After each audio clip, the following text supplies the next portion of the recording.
민수는 대기업 과장으로 일하며 성실하게 살아왔어요. 30대 후반의 나이에 이만큼 자리를 잡은 건 순전히 본인의 노력도 있었지만 무엇보다 장인어른 박정식의 도움이 컸습니다. 정식은 민수가 대학생일 때부터 지연과 사귀는 걸 허락해 주셨고 취업 준비할 때도 물심양면으로 응원해 주셨어요. 면접 연습도 함께 해주셨고 힘들 때마다 격려의 말씀을 아끼지 않으셨죠. 민수는 늘 그 은혜를 잊지 않았습니다. 여보, 오늘 아버님께 용돈이라도 드리고 올까 해. 지연이 고개를 들었습니다. 갑자기요? 아버지 괜찮다고 하셨는데. 그래도 직접 뵙고 인사드리고 싶어. 요즘 경비 일하신다며 힘드실 텐데.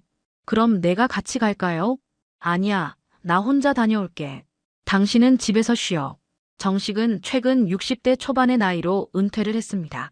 젊은 시절 대기업에서 관리이사까지 오르셨지만 몇 년 전 복잡한 사정으로 회사를 그만두셨죠.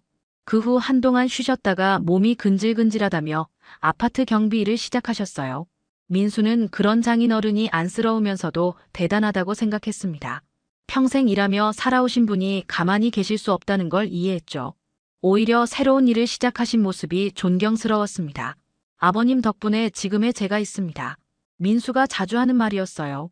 정말로 그렇게 생각했습니다. 정식은 민수를 친아들처럼 아껴주셨고 어려울 때마다 든든한 버팀목이 되어주셨죠. 민수는 그 은혜를 평생 갚아야 한다고 생각했습니다. 그래서 틈날 때마다 장인어른을 찾아뵙고 안부를 여쭤보곤 했어요.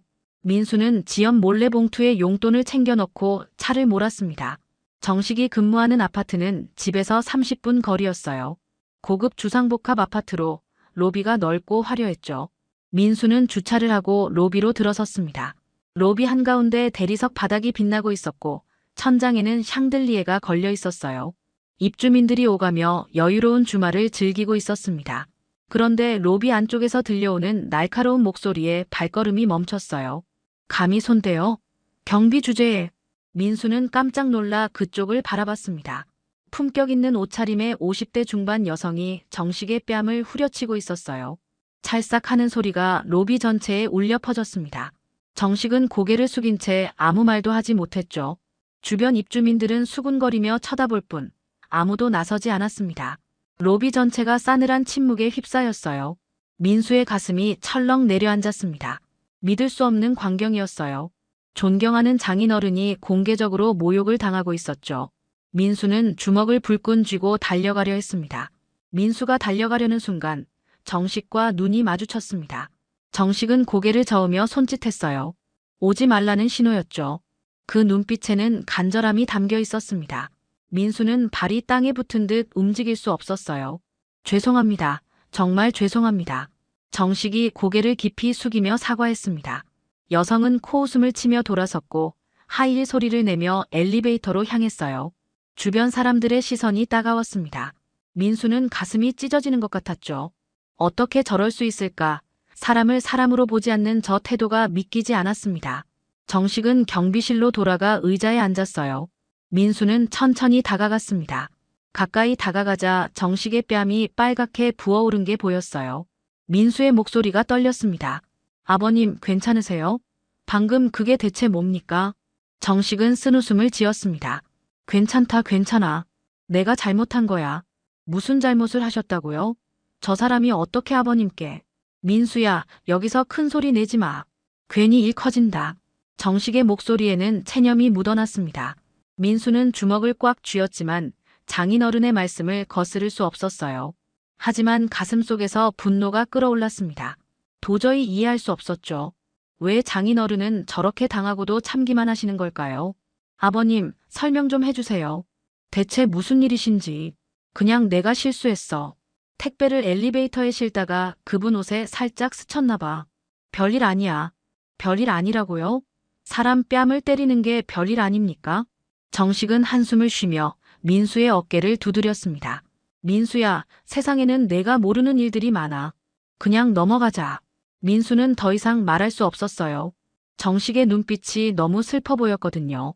준비해온 봉투를 꺼내 건넸지만 마음은 무거웠습니다. 정식은 고맙다며 봉투를 받았지만 얼굴에는 여전히 그늘이 드리워져 있었어요. 집으로 돌아오는 길, 민수는 핸들을 잡은 손에 힘이 들어갔습니다. 분노와 무력감이 교차했죠. 장인어른을 지켜드려야 하는데 아무것도 할 수 없는 자신이 한심하게 느껴졌어요. 그날 밤 민수는 잠을 이룰 수 없었습니다. 지연에게 말하자니 걱정만 끼칠 것 같았고 혼자 사귀자니 너무 답답했어요. 결국 장모에게 전화를 걸었습니다. 어머님, 오늘 아버님 뵙고 왔는데요. 혹시 아파트에서 무슨 일 있으신 거 아닙니까? 전화 너머로 장모의 한숨 소리가 들렸어요. 민수야, 내가 봤구나. 대체 무슨 일이신지 말씀해 주세요. 저 사람이 누군데 아버님께 저렇게 합니까? 장모는 한참을 망설이다 입을 열었습니다. 그분한테는 함부로 못해. 우리가 어쩔 수 없는 분이야. 무슨 말씀이세요? 나중에 내 아버님한테 직접 들어. 미안하다 민수야.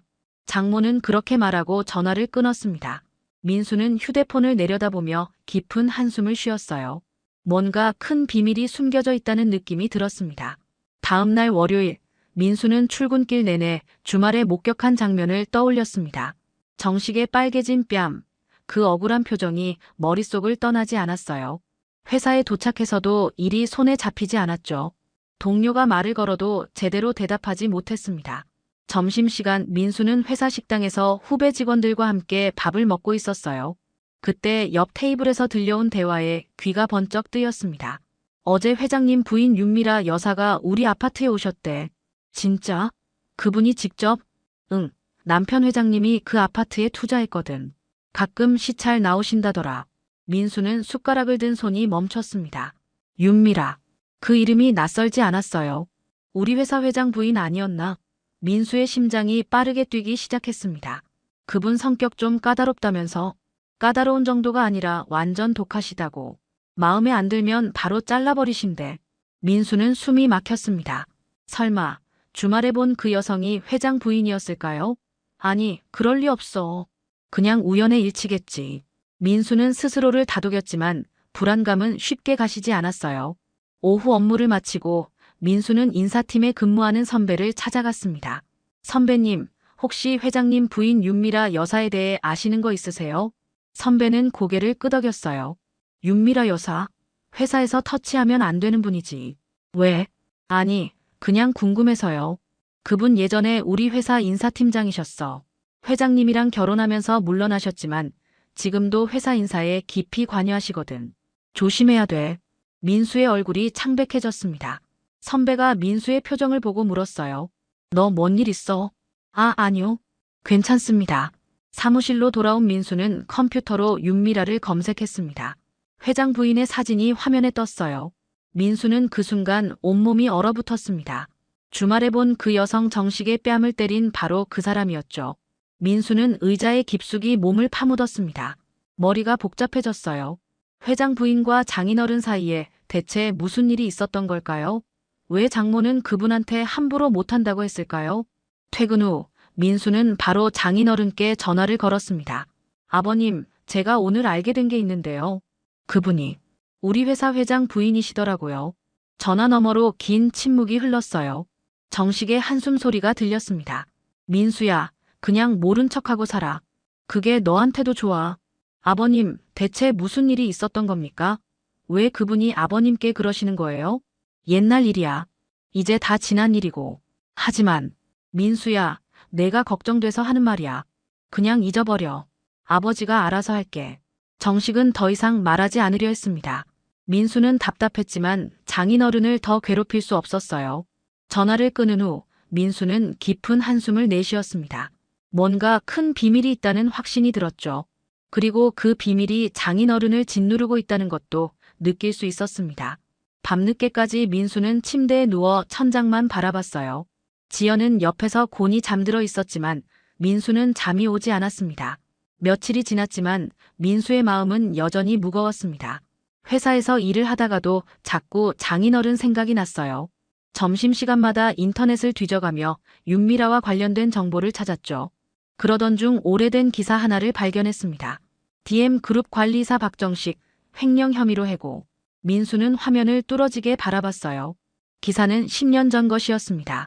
정식이 회사 자금을 빼돌렸다는 내용이 담겨 있었죠. 하지만 민수는 믿을 수 없었어요. 장인어른이 그런 분이 아니라는 걸 너무 잘 알았거든요. 기사를 더 읽어내려가자 당시 인사팀장이었던 윤미라의 이름이 나왔습니다. 그녀가 직접 조사를 주도했고 정식을 해고시켰다는 내용이었어요. 민수의 손이 떨렸습니다.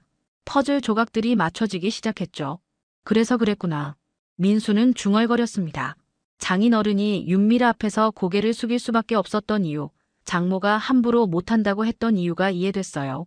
하지만 정말 장인어른이 횡령을 했을까요? 민수는 도저히 믿을 수 없었습니다. 그날 저녁 민수는 장인어른을 찾아뵙겠다고 했습니다. 지연이 걱정스러운 얼굴로 물었어요. 무슨 일 있어요? 요즘 표정이 안 좋던데. 아니야, 그냥 아버님 보고 싶어서. 민수는 정식의 집으로 향했습니다. 초인종을 누르자 장모가 문을 열어줬어요. 어머, 민수 왔니? 아버지는 방에 계셔. 민수는 정식의 방문을 두드렸습니다. 아버님, 저예요. 들어와. 방 안에는 정식이 책상 앞에 앉아 있었어요. 민수는 조심스럽게 입을 열었습니다. 아버님, 제가 알아봤습니다. 10년 전에 있었던 일들요. 정식의 얼굴이 굳었어요. 민수야, 그건 진짜인가요? 아버님이 정말 횡령을 하신 겁니까? 정식은 긴 한숨을 내쉬었습니다. 그리고 천천히 고개를 저었어요. 아니야, 난 안 했어. 그럼 왜 아무 말씀도 안 하셨어요? 왜 억울하게 누명을 쓰고 계신 겁니까? 정식의 눈에 눈물이 맺혔습니다. 증거가 없었어. 모든 증거가 나를 가리키고 있었거든. 누군가 치밀하게 계획한 일이었지. 그럼 진짜 범인은 따로 있다는 말씀이신가요? 정식은 고개를 끄덕였어요. 하지만 증명할 수 없었어. 윤미라는 나를 믿지 않았고 회장님도 그녀 편을 들었지. 난 그냥 모든 걸 포기했어. 민수의 가슴이 답답해졌습니다. 그런데 왜 지금까지 침묵하세요? 싸워야죠. 민수야, 세상은 내가 생각하는 것보다 복잡해. 그때 내가 떠나지 않았다면 우리 가족 전체가 위험했을 거야. 지연이도 내 장모도 모두가 피해를 입었을 거야.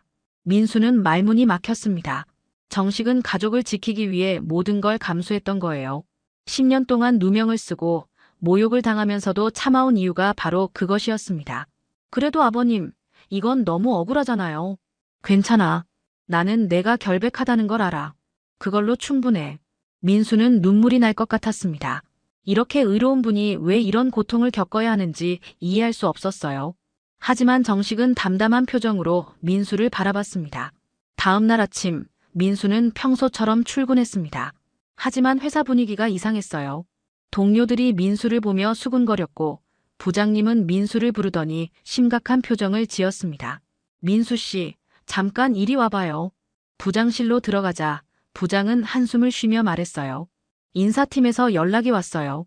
민수 씨, 지방 영업소로 발령 날 것 같습니다. 네. 갑자기요? 위에서 내려온 지시래요.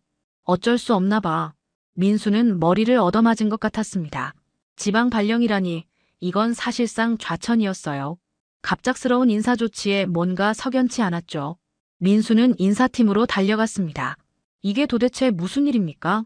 왜 제가 갑자기 발령을 받아야 하죠? 인사팀 과장은 난처한 표정을 지었어요. 민수 씨, 미안합니다. 위에서 내려온 결정이라. 위에서요?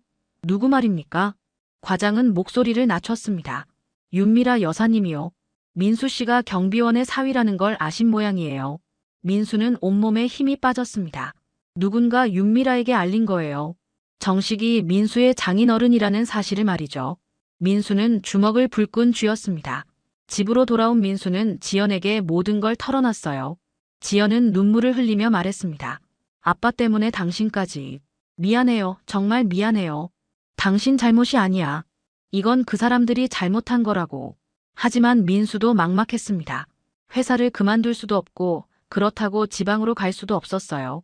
지연은 이제 임신 5개월이었고 서울을 떠날 수 없는 상황이었죠. 그날 밤 초인종이 울렸습니다. 문을 열자 정식이 서 있었어요. 정식의 얼굴은 수심으로 가득했습니다. 아버님, 민수야 미안하다. 정말 미안해. 정식은 현관에서 고개를 깊이 숙였어요. 민수는 황급히 장인어른을 일으켰습니다. 아버님, 무슨 말씀이세요? 일어나세요. 내 때문에 내가 고생하게 됐구나. 내가 조용히 지냈어야 했는데. 정식의 목소리는 떨리고 있었습니다. 민수는 가슴이 미어졌어요. 잘못한 것도 없는 장인어른이 왜 이렇게 고개를 숙여야 하는지 분노가 치밀어 올랐습니다. 아버님 잘못이 아닙니다. 이건 그 사람들이 잘못한 거예요. 지연도 나와서 아버지를 부축했어요. 아빠, 들어오세요. 밖에서 이러시면 어떡해요. 셋은 거실에 앉았습니다. 정식은 한참을 말없이 고개를 숙이고 있었어요. 민수는 장인어른의 축 처진 어깨를 보며 마음이 아팠습니다. 민수야, 내가 회사를 그만둘게. 그럼 너도 괜찮아질 거야. 안 됩니다, 아버님. 그건 안 돼요. 하지만 내가 이렇게 피해를 보는데. 민수는 고개를 저었습니다. 아버님이 그만두신다고 해결될 문제가 아니에요. 이미 그 사람들은 우리를 찍었어요. 정식은 깊은 한숨을 내쉬었습니다. 지연은 아버지의 손을 꼭 잡았어요. 아빠, 괜찮아요. 우리가 이겨낼 수 있어요. 하지만 세 사람 모두 알고 있었습니다. 상대는 너무나 강력했고 그들에게는 싸울 무기가 없었어요. 민수는 창밖을 바라보며 생각했습니다. 정말 이대로 무너져야만 하는 걸까요? 아무런 저항도 못하고 말이죠. 그날 밤 민수는 잠들지 못했습니다. 옆에서 지연도 뒤척이고 있었어요. 두 사람은 서로의 고민을 알면서도 말하지 못했습니다. 일주일이 지났습니다. 민수는 매일 출근했지만 회사 분위기는 점점 더 냉랭해졌어요. 동료들은 민수를 피했고 상사들은 눈도 마주치지 않았습니다. 지방 발령 날짜만 다가오고 있었죠. 그러던 어느 날 오후 회사 전체에 긴급 공지가 떴습니다. 회장님, 아드님이 교통사고를 당하셨습니다. 민수는 가슴이 철렁했어요. 회장의 아들이라면 윤미라의 아들이잖아요. 중환자실에 계시대요. 수술이 필요하다는데 혈액형이 희귀해서 수혈할 피가 부족하답니다. 동료의 말에 민수는 고개를 끄덕였습니다. 안타까운 일이었지만 민수와는 상관없는 일이라고 생각했어요. 하지만 그날 저녁 장모에게서 급한 전화가 걸려왔습니다. 민수야, 큰일 났어. 내 아버지가 병원에 가셨어. 네. 아버님이요? 어디 아프세요? 아니야, 윤미라 여사아들이 다쳤다며. 내 아버지가 수혈을 하러 가셨어. 민수는 깜짝 놀랐습니다. 왜요? 왜 아버님이 거기까지 가셔야 하는데요? 장모는 울먹이는 목소리로 말했어요. 내 아버지 혈액형이 RH-AB형이거든. 정말 희귀한 혈액형이야. 뉴스에서 긴급 수혈자를 찾는다는 소식을 듣고는 병원으로 달려갔어. 민수는 말문이 막혔습니다. 그 사람들에게 그렇게 당하고도 장인어른은 아무 망설임 없이 달려가신 거예요. 민수는 곧장 차를 몰아 병원으로 향했습니다. 병원 중환자실 앞에는 윤미라와 회장이 서 있었어요. 윤미라의 얼굴은 눈물로 범벅이 되어 있었습니다. 그때 수혈실 문이 열리며 정식이 나왔어요.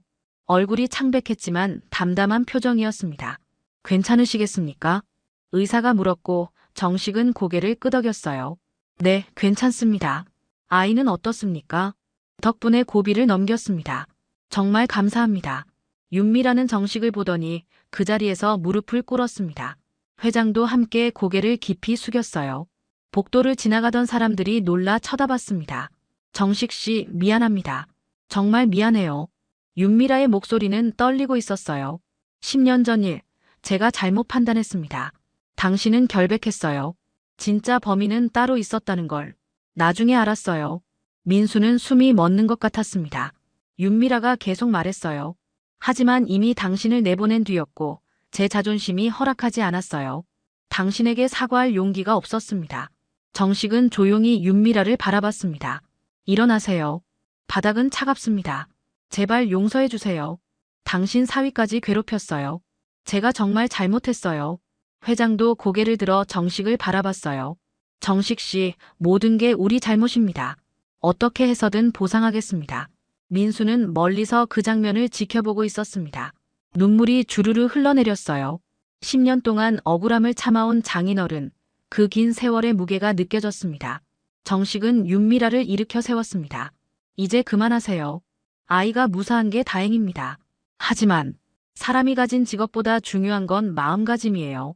저는 그저 사람으로서 해야 할 일을 했을 뿐입니다. 정식의 목소리는 잔잔했지만 그 안에는 깊은 울림이 있었어요. 며칠 후 회장 부인 윤미라는 정식을 회사로 초대했습니다. 민수도 함께 자리에 있었어요. 넓은 회장실에는 윤미라와 회장, 그리고 몇몇 임원들이 앉아 있었습니다. 정식 씨, 다시 한번 진심으로 사과드립니다. 윤미라는 깊이 고개를 숙였어요. 옆에 있던 회장도 함께 허리를 굽혔습니다. 10년 전 일은 우리의 큰 실수였습니다. 당신의 명예를 회복시켜드리고 싶습니다. 회장이 서류 봉투를 꺼내 정식 앞에 놓았어요. 이건 10년치 밀린 급여와 위자료입니다. 그리고 당신을 우리 회사 명예고문으로 모시고 싶습니다. 연봉은 이사급으로 드리겠습니다. 민수는 눈을 크게 떴습니다. 엄청난 제안이었어요. 정식은 한참 동안 서류를 내려다봤습니다. 그리고 천천히 고개를 들었죠. 고맙습니다. 하지만 사양하겠습니다. 회장실이 순간 조용해졌어요. 윤미라가 놀란 표정으로 물었습니다. 왜요? 부족한 조건인가요? 정식은 부드럽게 미소 지었습니다. 아닙니다. 너무 좋은 제안이죠. 하지만 저는 이미 제 일을 찾았습니다. 경비 일을 말씀하시는 겁니까? 네, 그렇습니다. 윤미라는 이해할 수 없다는 표정이었어요. 회장도 난처한 얼굴로 정식을 바라봤습니다. 정식은 차분하게 말을 이었어요. 10년 전 저는 이 회사에서 쫓겨났을 때 모든 걸 잃었다고 생각했습니다. 명예도, 돈도, 자존심도 다 잃었죠. 한동안은 정말 힘들었어요. 민수는 숨죽여 장인어른의 말을 들었습니다. 정식의 목소리에는 깊은 울림이 담겨 있었어요. 하지만 경비 일을 하면서 깨달았습니다. 진짜 중요한 건 따로 있더라고요. 아침마다 출근하시는 분들께 인사드리고 택배 받으러 내려오신 할머니 대신 무거운 짐 들어드리고 아이들이 안전하게 놀 수 있게 지켜주는 일들이요. 정식의 얼굴에는 평화로운 미소가 번졌습니다. 처음엔 자존심이 상했습니다. 관리사에서 경비원이 됐으니까요. 하지만 이제는 자랑스럽습니다. 저는 사람들을 지키는 일을 하고 있으니까요. 윤미라의 눈에 눈물이 고였어요. 회장도 숙연한 표정으로 정식을 바라봤습니다. 물론 돈도 중요하고 명예도 중요합니다. 하지만 제가 아침에 일어나서 출근할 때 오늘도 누군가를 도울 수 있다는 생각에 가슴이 뛰는 거, 그게 더 소중하더라고요. 정식은 서류 봉투를 회장 쪽으로 살짝 밀었습니다. 정말 고맙습니다. 하지만 저는 지금 제자리에서 행복합니다. 민수는 눈물을 참을 수 없었어요. 지연에게 전화로 이 이야기를 들려주고 싶었습니다. 이렇게 멋진 분이 우리 아버지라는 게 얼마나 자랑스러운지 말이죠. 윤미라가 입을 열었습니다. 그래도 민수 씨의 인사 발령만큼은 취소하겠습니다. 그건 제가 저지른 잘못이니까요. 그건 감사히 받겠습니다.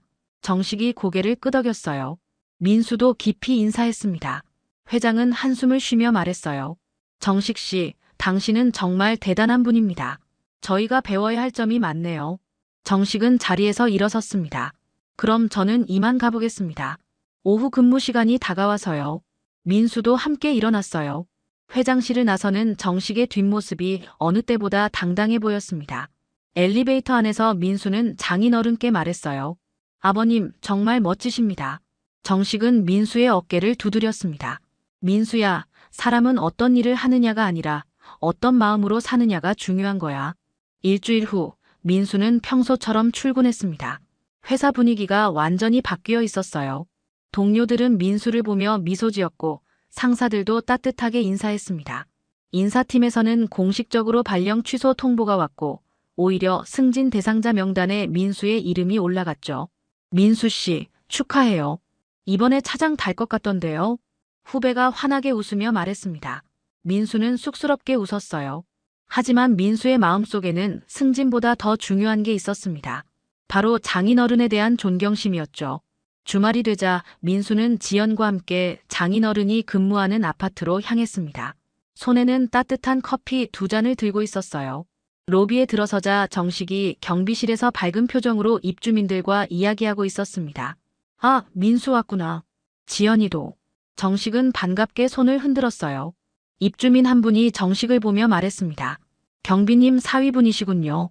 며칠 전에 회장님 부인이 오셔서 경비님 칭찬 엄청 하시던데요. 그러셨어요? 민수가 놀라 물었습니다. 입주민은 고개를 끄덕이며 웃었어요. 네, 이분이 얼마나 훌륭하신 분인지 모르고 지냈다고 하시더라고요. 앞으로 잘 모시라고 신신당부하셨어요. 민수는 가슴이 뭉클했습니다. 윤미라도 변했구나 하는 생각이 들었죠. 입주민이 떠나자 민수는 정식에게 커피를 건넸습니다. 아버님, 따뜻하게 드세요. 고맙다, 민수야.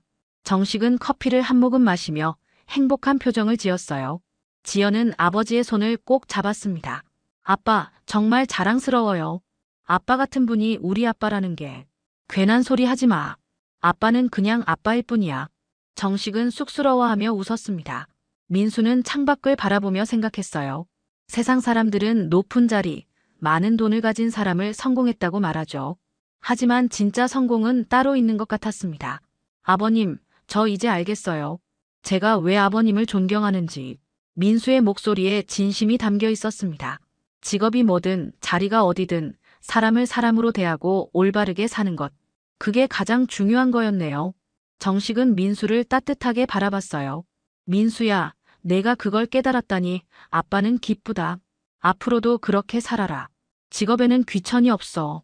중요한 건 어떤 마음으로 일하느냐는 거야. 그때 로비로 한 할머니가 택배 카트를 끌고 들어오셨습니다. 무거운 짐 때문에 힘들어하시는 모습이었어요. 정식은 얼른 달려가 카트를 받아들었습니다. 할머니, 제가 들어드릴게요. 몇 층이세요? 2구 고맙네. 15층이야.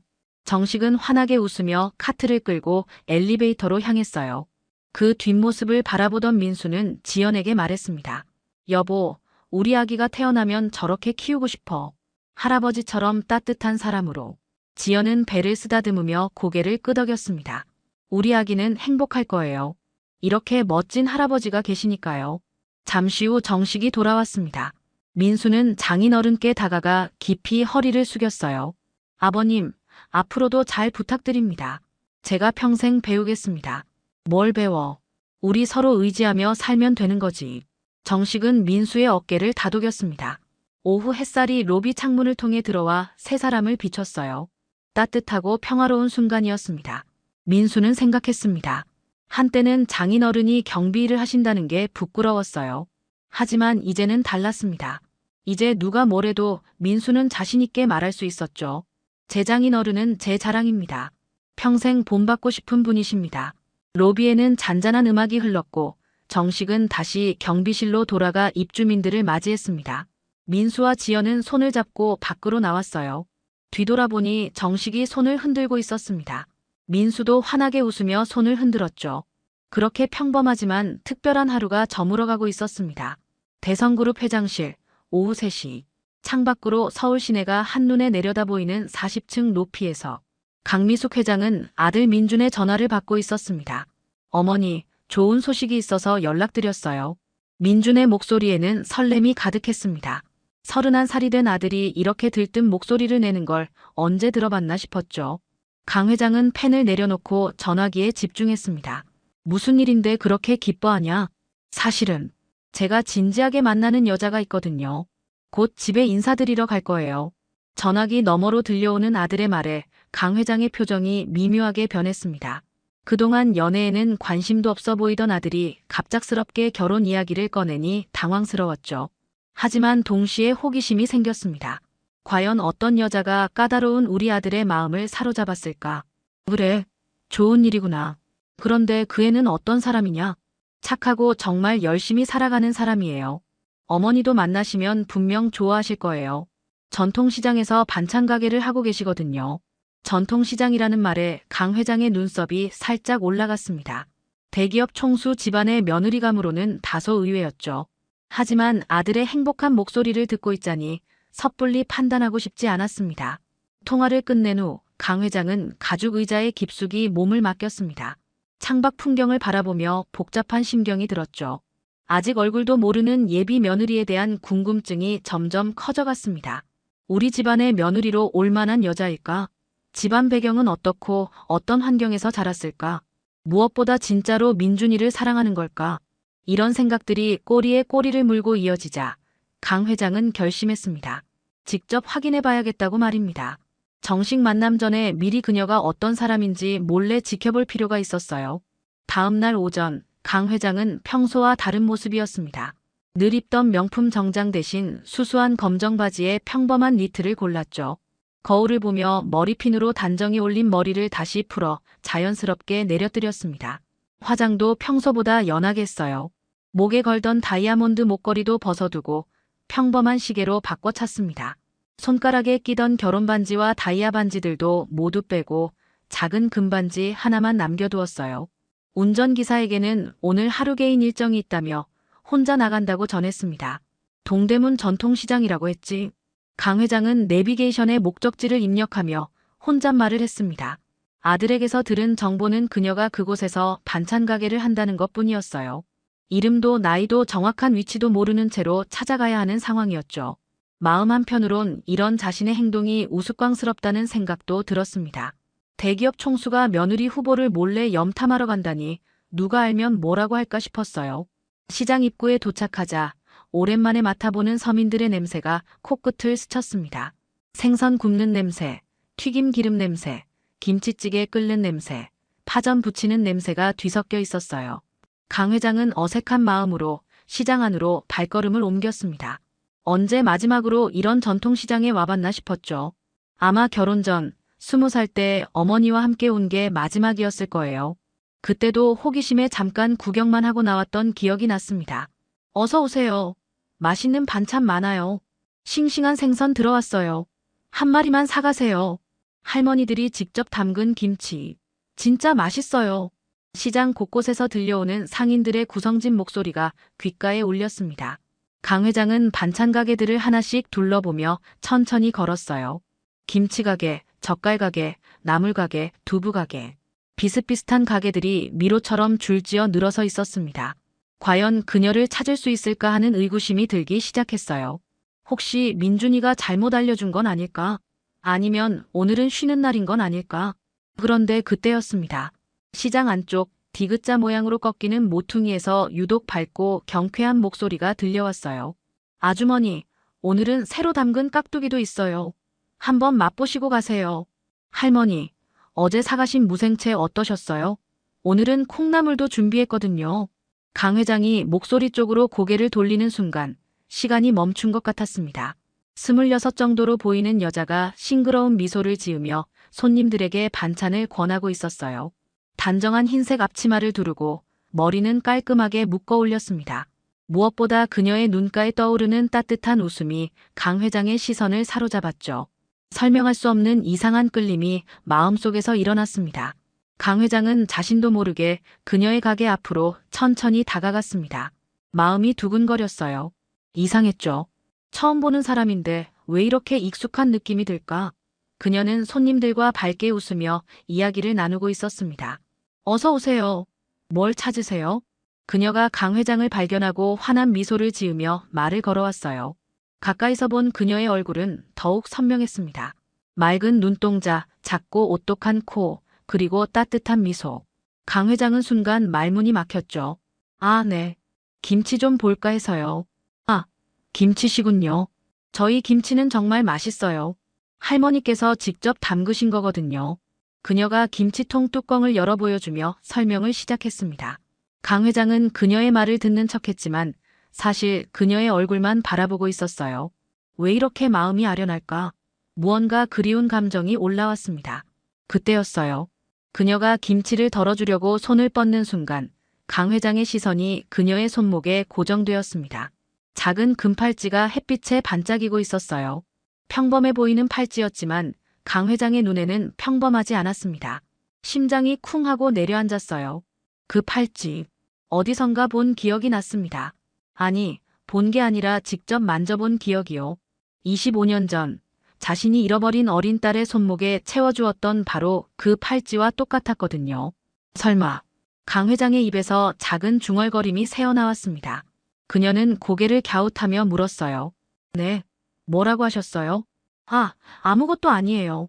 그 팔찌, 예쁘네요. 강 회장은 떨리는 목소리로 말했습니다. 그녀는 자신의 손목을 내려다보며 미소 지었어요. 아, 이거요? 제가 어릴 때부터 차고 다니는 거예요. 유일한 기념품이라고 할까요? 유일한 기념품이라는 말에 강 회장의 가슴이 더욱 두근거렸습니다. 손이 떨려서 지갑을 제대로 꺼낼 수도 없었어요. 그녀는 그런 강 회장의 모습을 보며 걱정스러운 표정을 지었습니다.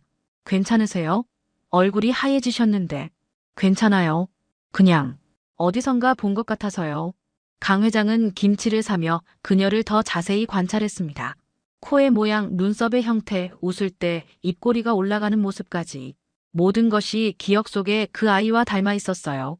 특히 웃을 때 왼쪽 볼에 살짝 들어가는 보조개까지 똑같았습니다. 감사합니다. 맛있게 드세요. 그녀가 건네준 김치를 받아들고 강 회장은 가게를 떠났습니다. 하지만 발걸음이 떨어지지 않았어요.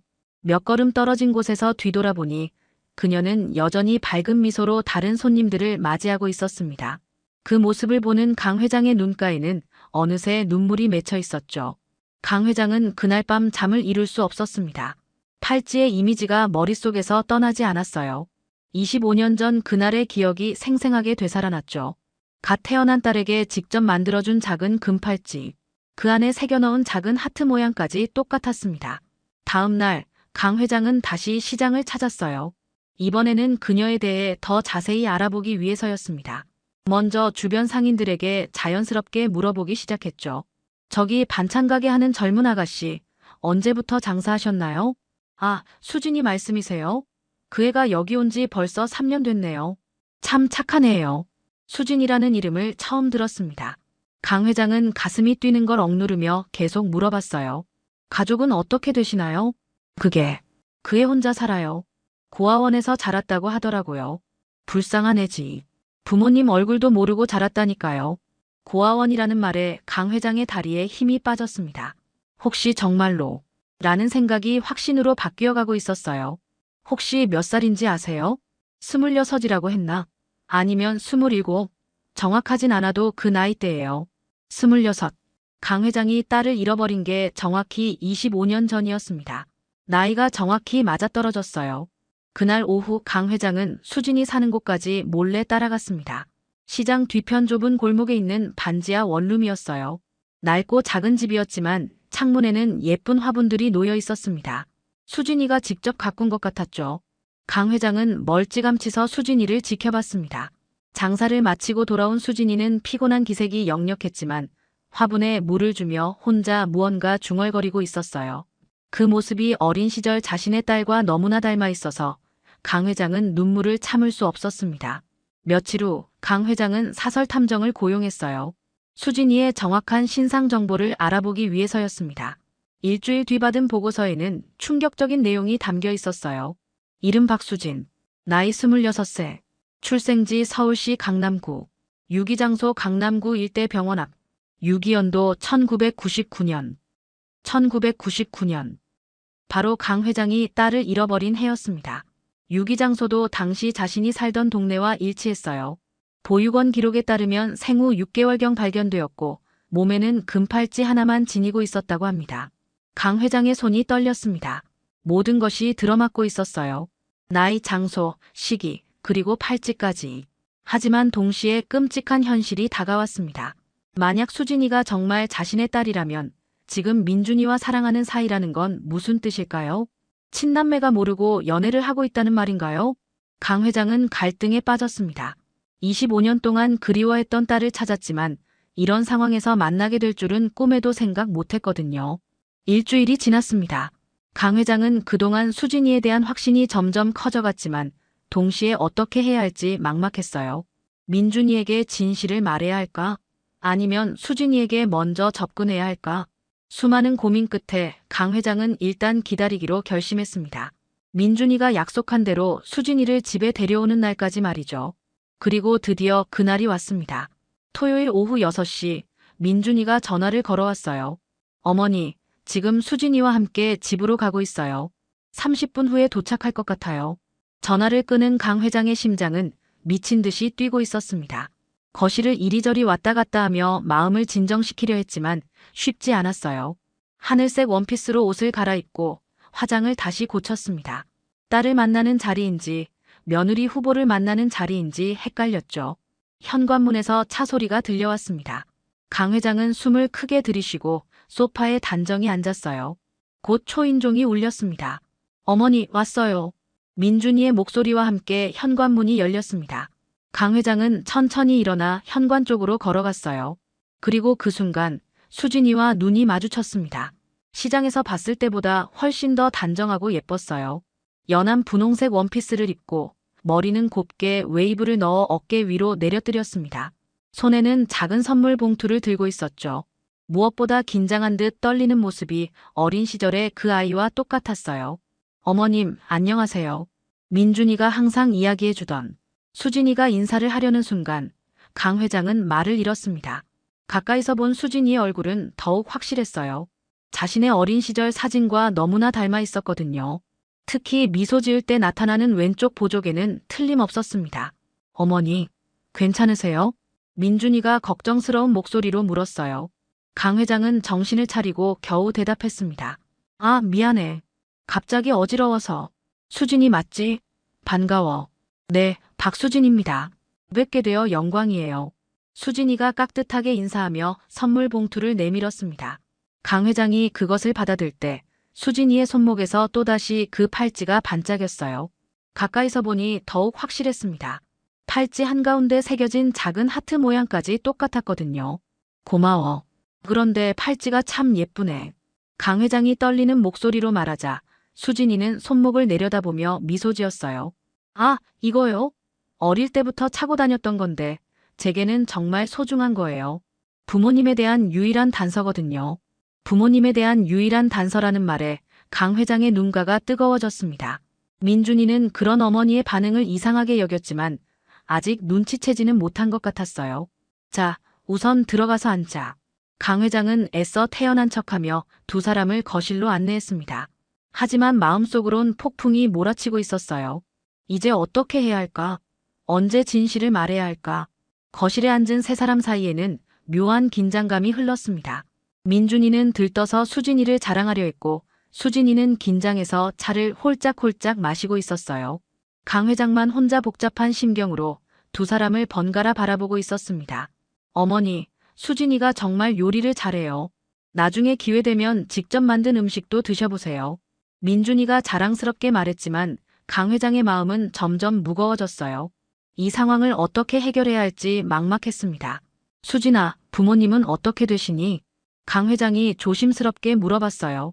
수진이의 표정이 잠시 어두워졌습니다. 사실은 저는 고아원에서 자랐어요. 부모님에 대해서는 아무것도 모르고 있어요. 그럼 언제부터 혼자 지냈는데? 생후 6개월 때 병원 앞에서 발견됐다고 해요. 이 팔찌 하나만 가지고 있었다고 하더라고요. 수진이가 다시 손목에 팔찌를 만지며 말했습니다. 강 회장은 더 이상 참을 수 없었어요. 진실을 확인해야겠다는 마음이 간절해졌죠. 수진아, 잠깐 나랑 단둘이 이야기 좀 할까? 네. 갑자기 왜요? 민준이가 의아해했지만 강 회장은 단호했습니다. 민준아, 너는 잠시 내 방에 있어라. 금방 올라갈게. 어머니, 무슨 일이에요? 갑자기 왜 이러세요? 중요한 이야기가 있어. 잠깐만. 민준이는 어리둥절한 표정으로 방으로 올라갔어요. 거실에는 강 회장과 수진이만 남았습니다. 수진이는 더욱 긴장한 모습이었죠. 혹시 제가 뭔가 잘못했나요? 예의에 어긋나는 행동을 했다면. 아니야. 그런 게 아니야. 강 회장은 수진이 옆에 앉으며 천천히 입을 열었어요. 수진아, 그 팔찌. 정말 어릴 때부터 차고 다닌 거니? 네, 고아원 원장님이 제가 가지고 있던 유일한 물건이라고 하셨어요. 왜 그러세요? 강 회장의 손이 떨렸습니다. 이제 더 이상 미룰 수 없었어요. 그 팔찌. 혹시 안쪽에 뭔가 새겨진 게 있니? 수진이는 고개를 갸웃하며 팔찌를 벗어 자세히 들여다봤어요. 그리고 놀란 표정을 지었습니다. 정말 뭔가 있어요. 이걸 처음 보는데. 너무 작아서 몰랐네요. 뭐라고 써있니? 미숙. 이라고 새겨져 있는 것 같아요. 미숙이 누구죠? 그 순간 강 회장의 눈에서 눈물이 쏟아져 나왔습니다. 미숙. 바로 자신의 이름이었어요. 25년 전 갓난아기였던 딸의 팔찌 안쪽에 자신의 이름을 새겨 넣었던 기억이 생생했습니다. 어머님, 왜 우세요? 제가 뭔가 잘못했나요? 수진이가 당황하며 물었지만 강 회장은 말을 잇지 못했어요. 감정이 북받쳐 올라서 목이 메었거든요. 수진아. 한참을 울던 강 회장이 떨리는 목소리로 말했습니다. 미숙은 내 이름이야. 네. 그 팔찌는 내가 만들어준 거야. 25년 전에. 수진이의 얼굴이 창백해졌어요. 무슨 말인지 이해할 수 없다는 표정이었죠. 그게 무슨 뜻이에요? 강 회장은 수진이의 손을 꼭 잡고 눈을 바라봤습니다. 수진아, 너 내 딸이야. 시간이 멈춘 것 같았습니다. 수진이는 믿을 수 없다는 듯 강 회장을 바라봤어요. 그게 무슨 말씀이세요? 수진이는 강 회장의 손을 뿌리치며 뒷걸음질 쳤습니다. 얼굴이 하얗게 질려 있었어요. 강 회장도 울음을 멈추지 못하고 있었죠. 수진아, 진정해. 내가 다 설명해 줄게. 아니에요. 말도 안 돼요. 어떻게 갑자기. 그때 위에서 발소리가 들렸습니다. 민준이가 큰 소리에 놀라 내려오는 것 같았어요. 어머니, 무슨 일이에요? 왜 이렇게 시끄러워? 민준이가 거실로 내려오다가 두 사람의 모습을 보고 멈춰 섰습니다. 어머니는 눈물을 흘리고 있고 수진이는 창백한 얼굴로 떨고 있었거든요. 뭔 일이야? 왜 둘 다 이래? 민준아. 강 회장이 떨리는 목소리로 아들을 불렀어요. 이제 모든 것을 말해야 할 때였습니다. 앉아라. 너희 둘 다 앉아. 어머니, 대체 무슨 일인지 말씀해 주세요. 민준이는 수진이 옆에 앉으며 그녀의 손을 잡으려 했지만 수진이는 손을 빼며 거부했어요. 수진아, 왜 그래? 무슨 일이야? 강 회장은 깊은 숨을 쉬고 입을 열었습니다. 민준아, 그리고 수진아. 내가 지금부터 하는 말을 끝까지 들어봐. 두 사람 모두 긴장한 표정으로 강 회장을 바라봤어요. 25년 전 나에게는 딸이 하나 있었어. 민준이보다 1살 위였지. 하지만 사고로 잃어버렸어. 민준이의 눈이 커졌습니다. 사고요? 어머니, 저한테 누나가 있었다고요? 응. 너는 너무 어려서 기억 못할 거야. 그때 내가 겨우 돌이었거든. 강 회장은 계속해서 그날의 이야기를 들려주었어요. 백화점에서 쇼핑을 하던 중 잠깐 한눈을 판 사이에 유모차에 있던 딸이 사라진 일을 말이죠. 온 힘을 다해 찾았어. 경찰에도 신고하고 사설 탐정도 고용하고. 하지만 찾을 수 없었어. 그 아이 손목에 채워뒀던 금팔찌가 유일한 단서였는데 수진이가 자신의 손목을 내려다봤어요. 팔찌가 햇빛에 반짝이고 있었습니다. 그 팔찌 안쪽에 내 이름을 새겨 넣었어. 혹시라도 아이를 찾으면 확인할 수 있게 말이야. 그럼 정말로. 수진이의 목소리가 떨렸어요. 수진아, 너는 내가 25년 동안 찾아 헤맨 그 아이야. 내 딸이야. 민준이는 충격에 빠져 아무 말도 하지 못했어요. 자신이 사랑하는 여자가 친누나라는 사실을 받아들이기 힘들었거든요. 그럼 우리가 지금까지. 민준아, 너희는 아무것도 모르고 있었어. 이건 누구의 잘못도 아니야. 하지만 민준이는 고개를 저었습니다. 말도 안 돼요. 어떻게 이런 일이. 수진이도 혼란스러워했어요. 저는 정말 모르겠어요. 갑자기 부모님이 나타났다고 하는데 그것도 민준이 어머니라니. 수진아, 나도 너만큼 놀랐어. 며느리로 만날 줄 알았던 사람이 내 딸이었다니.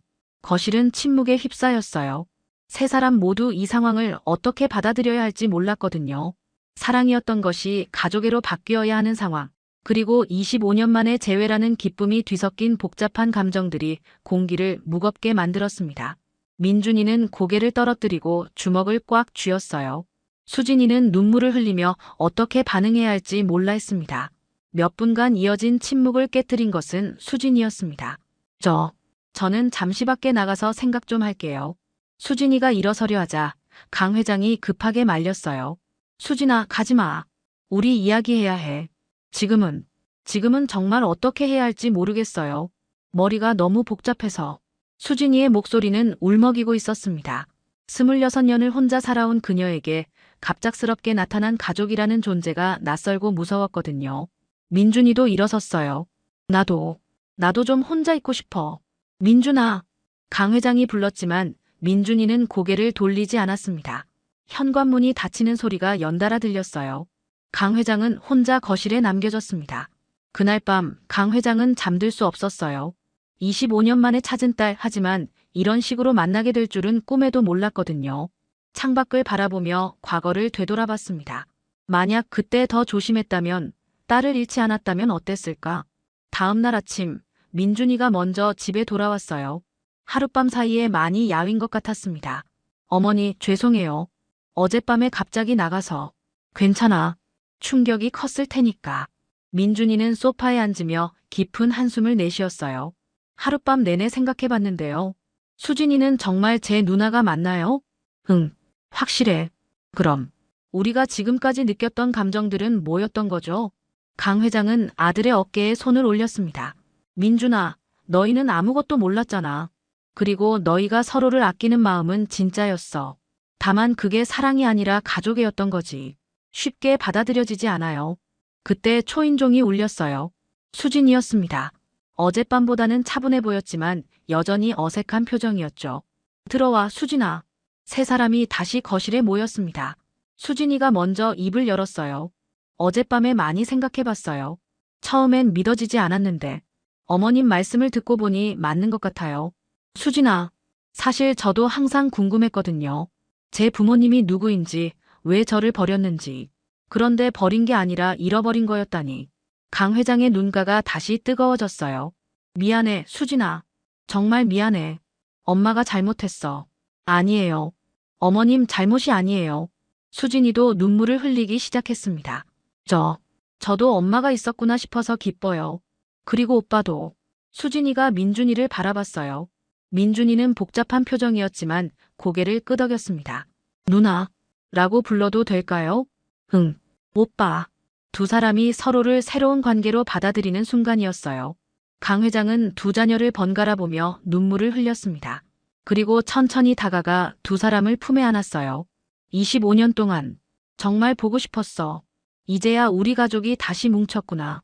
세 사람은 서로를 끌어안고 한참을 울었습니다.